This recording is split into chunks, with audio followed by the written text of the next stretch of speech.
No céu de Metrópolis surge um homem planando. Parece ser o Super-Homem com um traje branco. Ele demonstra ter os mesmos poderes que o Homem de Aço. Vê um assalto acontecendo e imediatamente resolve a situação. Imobiliza os criminosos, acena para as pessoas que estavam por ali e voa para longe.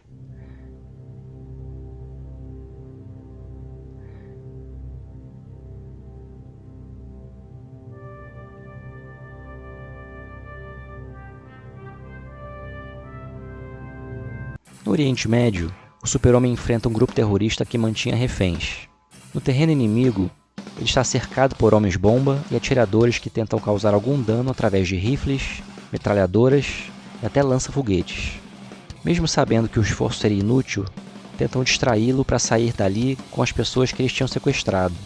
O Super-Homem usa sua audição ampliada, visão de raio-x, visão de calor e todos os seus recursos para interceptar facilmente os terroristas, libertar os reféns e levá-los para casa. Após a missão, Clark resolve passar em Smallville. Além de visitar sua mãe, gostava de passar um tempo na fazenda. O trabalho no campo era como uma terapia. Ali é o local onde ele mais se sente à vontade. É onde ele pode esquecer, por alguns momentos, todos os problemas do mundo. Apesar de considerar seus poderes uma bênção que lhe foi dada para ajudar as pessoas, às vezes até o Super-Homem precisa de uma pausa. E na fazenda ele pode ser apenas Clark Kent, um homem do campo que trabalha, fica em contato com a terra, com os animais e encontra a paz que só um ambiente como aquele pode proporcionar. De volta a Metrópolis, Clark encontra Lois e pergunta sobre a repercussão do episódio no Oriente Médio. Ela diz que muitas pessoas aprovam esse tipo de intervenção, mas sempre tem aqueles que criticam, principalmente uma parte da mídia sensacionalista, que é financiada por pessoas cujos interesses são prejudicados pelo Super-Homem. Clark diz que já não liga para isso. Não importa quantas vidas ele salve e nem quantas vezes ele salve o mundo. Uma parcela das pessoas sempre esquecerá o que o Super-Homem já fez. Mas ele nunca vai deixar de acreditar que dar o melhor exemplo possível faz a diferença. E Lois diz que sempre terá orgulho de ser a companheira do homem mais nobre que já conheceu. E que a intervenção dele no Oriente Médio não é o assunto do momento, e sim o surgimento do que parece ser outro kryptoniano, e bem parecido com o Super-Homem, mas com uma roupa de outra cor. Clark fica surpreso. Aprendeu sobre os momentos finais de Krypton na Fortaleza da Solidão, e não havia nada sobre outros sobreviventes. Talvez alguém que tenha escapado da Zona Fantasma. Lois diz que vai investigar, falar com suas fontes ligadas ao governo. Enquanto isso, no centro de Metrópolis, surge uma criatura que começa a destruir tudo. Super-Homem chega para interceptá-lo. Trata-se do Parasita, um criminoso que se submeteu a um experimento criado pelo Projeto Cadmus e se transformou nessa monstruosidade que se alimenta da energia de outros seres vivos. Em seguida, surge o outro kryptoniano com um traje branco. Ele diz ao Super-Homem que veio ajudar, então ambos partem para cima do Parasita, que consegue absorver parte dos poderes dos dois e enfraquecê-los, o que equilibra a luta. Mas mesmo assim, conseguem derrotá-lo. O Parasita é levado de volta à prisão e a multidão aplaude os dois Super-Homens. Clark fica espantado com a semelhança entre eles e pergunta sobre a origem e nome daquele indivíduo. Ele diz que se chama Kal-El e veio de Krypton, mas de um universo paralelo. Alguns dias depois, a mídia e as pessoas estavam empolgadas com o Super-Homem branco, como ficou conhecido. Muitos diziam que era uma versão melhorada do Super-Homem, pois não se metia em conflitos internacionais e em polêmicas. Então, passou a participar de programas de TV e até mesmo comerciais. Enquanto o Super-Homem realizava inúmeros salvamentos, o Super-Homem branco estava mais preocupado em ser uma celebridade. Aos poucos, as pessoas perceberam isso, e após uma apresentação, passaram a vaiá-lo. Lois Lane segue o rastro de uma pista valiosa que uma fonte do governo lhe passou. Dizia respeito a uma nova fase de experimentos do Projeto Cadmus, mas ainda não conseguia saber exatamente do que se tratava. Depois de receber várias críticas, o Super-Homem de outra dimensão abandona seu traje branco e resolve usar as mesmas cores do Homem de Aço, original. Quando vai realizar um salvamento no centro de Metrópolis, acaba se descuidando e quase deixa algumas pessoas morrerem. O Super-Homem aparece e salva todos, Em seguida, repreende duramente o seu sósia, que começa a sentir dores de cabeça e sai voando dali. Clark e Lois se encontram. Ela diz que o envolvimento do Projeto Cadmus no surgimento desse super-homem de outra dimensão é certo, mas não conseguiu descobrir exatamente o que é, e qual a intenção por trás de tudo isso. Clark diz que essa informação já ajuda bastante e que sabe exatamente quem vai esclarecer isso tudo para ele. Mas de repente, ele escuta gritos no centro de Metrópolis.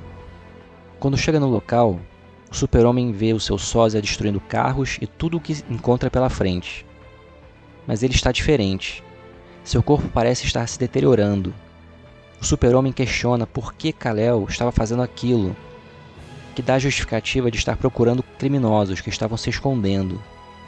Sua aparência começa a se transformar ainda mais, até que ele fica com um aspecto bizarro. Super-Homem sabe que precisa impedi-lo, e os dois lutam. Apesar disso, o Homem de Aço tenta fazer Bizarro voltar à razão. Tenta convencê-lo de que ele não é um monstro, que pode ajudá-lo a se recuperar.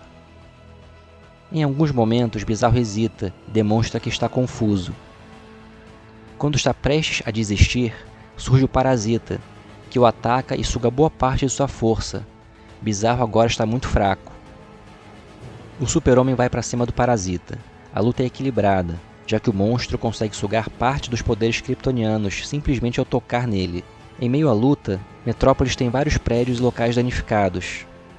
Parte dos destroços ameaçam cair e matar um grupo de pessoas. O Super-Homem imediatamente vai até o local para impedir que isso aconteça, mas o Parasita usa a visão de calor para destruir parte de outro prédio e mais destroços ameaçam outras pessoas. E não vai dar tempo de salvar os dois grupos. Então Bizarro se levanta e salva aquelas pessoas. Fica totalmente vulnerável a um novo ataque do Parasita, o que acontece. E dessa vez ele suga praticamente toda a força vital de Bizarro. Super-Homem, com raiva, ataca o Parasita e não dá chance para o monstro. O deixa preso para que não cause mais danos. Em seguida chega uma equipe que parece ser do governo e leva o Parasita de volta para a prisão. Super-Homem vai até o local onde está Bizarro. Muito fraco, ele não vai resistir. Seu corpo está se deteriorando. O ataque do Parasita acelerou ainda mais o processo, mas ele já estava acontecendo. Clark diz a Kal-El que no fim ele foi um herói. Salvou aquelas pessoas. Kal-El diz que aprendeu a ser um herói com um verdadeiro super-homem e o agradece por isso. Em seguida, não resiste e morre. Clark ficou com ele até o fim. Alguns dias depois, o Super-Homem invade uma instalação do governo. Alguns guardas tentam impedi-lo, mas não conseguem. Então ele vai ao encontro de Amanda Waller, na sede do Projeto Cadmus. Diz que sabe do envolvimento dela no surgimento de Kal-El em Metrópolis e que também sabe que o Parasita foi solto 2 vezes de propósito. E agora quer entender o porquê de tudo isso. Qual era, afinal, o plano? Waller diz que já esperava por aquela visita e que vai contar tudo. O nome daquela criatura não era Kal-El e ele não veio de outra dimensão. Era apenas um clone do Super-Homem e foi criado para ser um agente do governo que fosse obediente e que agisse apenas sob ordens. Foram implantadas memórias falsas nele. Aquela criatura realmente acreditava que era um kryptoniano de outra dimensão. O Parasita foi solto a primeira vez para ser o vilão que faria daquele super-homem um herói aos olhos do povo. Mas havia um problema genético que o tornou defeituoso e ele enlouqueceu. Então foi necessário usar novamente o Parasita para eliminar o erro que eles cometeram. O Super-Homem diz que Kal-El poderia ter sido salvo, que ele já tinha desistido de atacar a cidade. O Parasita só piorou a situação que já estava resolvida. Para a surpresa do Super-Homem, Waller concorda. Ela admite que toda aquela operação foi um desastre e que encerrará imediatamente as operações do Projeto Cadmus. O Homem de Aço fica desconfiado e pergunta por que ele deveria acreditar naquelas palavras. Waller diz que ele a fez acreditar. Uma aberração genética que virou uma criatura bizarra se transformou num herói graças ao Super-Homem, graças ao seu exemplo. Ela complementa dizendo que sempre acreditou na ideia de que era preciso uma alternativa ao Super-Homem, que esse alienígena, em algum momento, se voltaria contra a Terra, ou mesmo que involuntariamente causaria algum dano. Então era preciso uma forma de pará-lo, mas tudo isso era besteira no fim das contas. O Super-Homem é um farol de esperança em meio a todo esse cinismo que existe no mundo. E agora, assim como outras pessoas, ela finalmente consegue enxergar isso. Ele sabe que o Waller falou a verdade. Clark tem sentidos muito aguçados e consegue perceber os sinais corporais de alguém que está mentindo. E ela estava extremamente calma. E além disso, ele conhecia o perfil dela. Amanda Waller tinha vários defeitos, mas uma de suas qualidades era ser franca. Sempre falou o que pensava na cara de qualquer um. O Super-Homem dá um aceno positivo com a cabeça e sai voando. Fica feliz de ter conseguido fazer uma pessoa como Amanda Waller acreditar que um mundo melhor é possível através de bons exemplos. Mas muitos ainda não conseguem ver isso.